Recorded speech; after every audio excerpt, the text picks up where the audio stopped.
you wanted to move a marble from one place to another, you can pick it up and you can move it over there. That's pretty easy, like problem solved. We got it from point A to point B.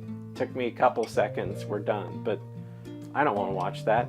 Nobody else wants to watch that either. So I wake up every day and the big problem I have to solve every day is, how do I get a marble from point A to point B in the absolute coolest way possible?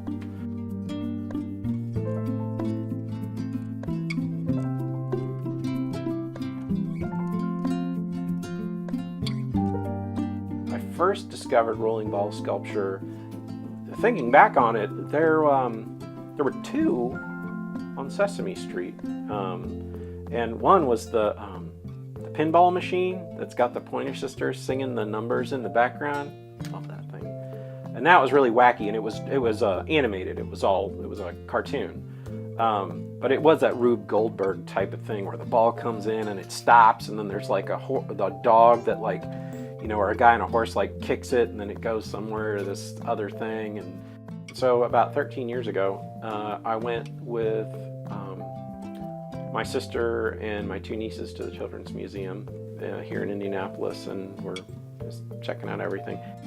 They have a ball machine, they have a rolling ball sculpture there, and it's got billiard balls on it. It's made by a guy, or at least designed by a guy named George Rhodes, who's in New York. He's kind of the godfather of rolling ball sculpture.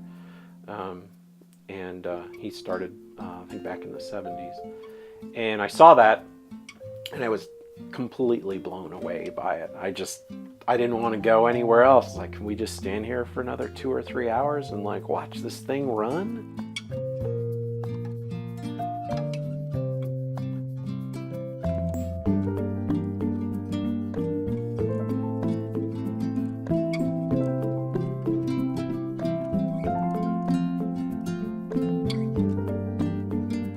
I remember I like stepped back and I looked at it and I said, this machine serves no practical purpose whatsoever, and it's the coolest thing that anybody has ever created.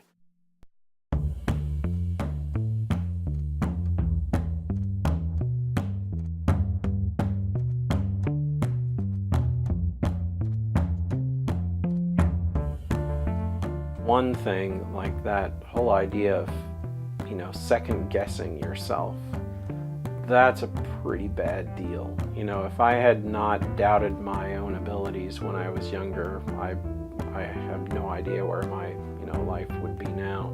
You know, I held myself back from a whole lot of things, just from not thinking that just assuming that I could not do those things.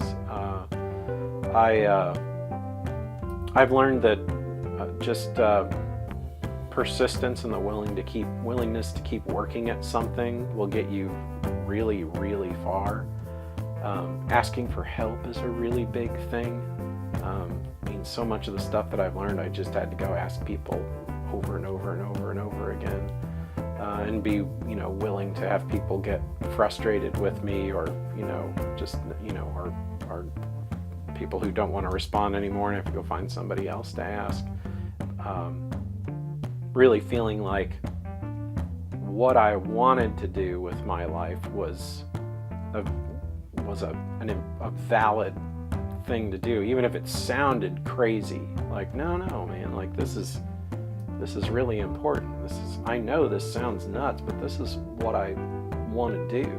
And once I started approaching it from that point of view, a lot of other things kind of, you know, it's kind of, you know, like, oh, you're gonna go get you're gonna go leave an office job and get a job as a welder. Like, well, of course I am. What else would I do? Like, how would you do this? You know, and so a lot of the things kind of start falling into place, or kind of come into perspective once you decide to take things like that seriously.